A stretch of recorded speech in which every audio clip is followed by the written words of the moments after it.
안녕하십니까. 경남뉴스입니다. 삼성 서울병원의 메르스 추가 환자로 경남 지역 모니터링 대상자도 57명이 증가했습니다. 경상남도 메르스 대책본부는 삼성 서울병원을 다녀온 관리 대상 기간 범위를 지난달 말에서 이달 10일로 늘려 잡음에 따라 경남 모니터링 대상자가 57명 늘어났다고 밝혔습니다. 대책본부는 경남 메르스 의심자 수는 오늘 3명이 늘었고 21명이 해제돼 자택 격리는 289명, 병원 격리는 4명이 준 88명이라고 밝혔습니다.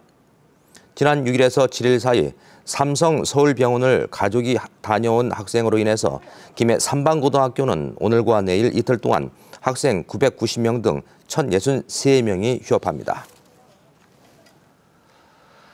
낙동강 취수원 주변에 유독물 취급업체가 운영되고 있어 수돗물 안전에 위협이 되고 있다는 어제 KBS 보도에 따라서 관계기관이 대책 마련에 들어갔습니다.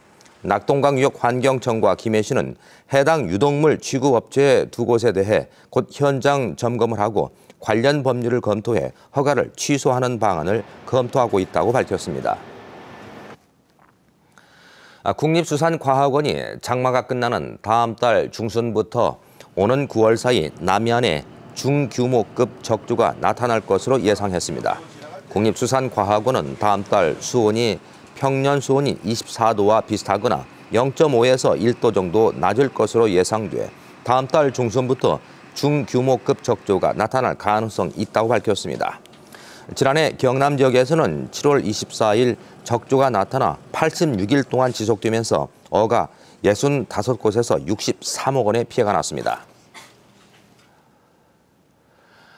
오늘 오전 10시 40분쯤 창원터널 김해에서 창원 방향으로 가던 1톤 화물차가 터널 안에서 무게중심을 잃고 옆으로 넘어졌습니다. 이 사고로 화물차에 실린 폐콘크리트가 넘어져 한 개 차선이 통제돼 1시간 넘게 극심한 정체를 빚었습니다. 경찰은 화물차 운전자 52살 유모 씨를 상대로 정확한 사고 경위를 조사하고 있습니다.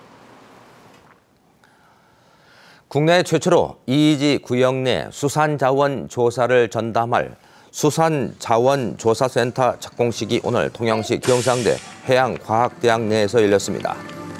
내년 9월 완공 예정인 수산자원조사센터는 총 사업비 150억 원을 들여서 5,309제곱미터 3층 규모로 설립되며 전문 인력과 각종 연구, 실험 시설 등을 갖추고 수산자원 조사와 자료의 관리, 인프라 구축 등을 담당하게 됩니다. 또 오늘 기공식에서는 이이지 내 수산자원 조사를 전담할 전형 선박 탐구 21호 진수식도 함께 열렸습니다.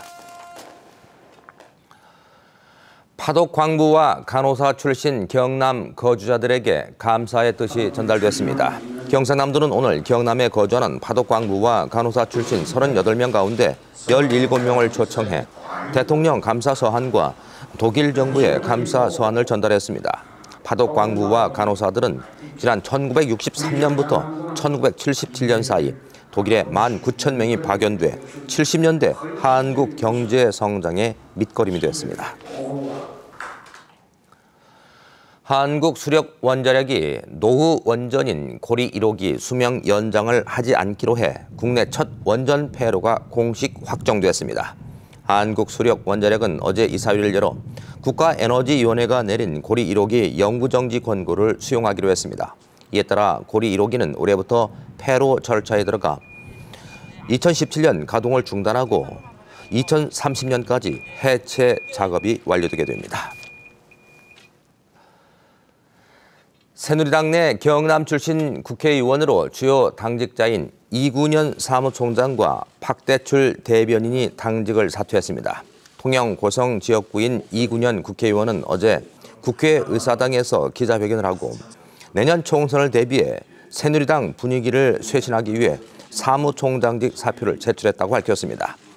진주갑 지역구 박대출 새누리당 대변인도 오늘 김무성 대표에게 사표를 제출하고 당직에서 물러났습니다. 전국 공무원 노동조합 창원시 지부가 상급단체 탈퇴를 결정하고 합법노조 건설을 선언했습니다.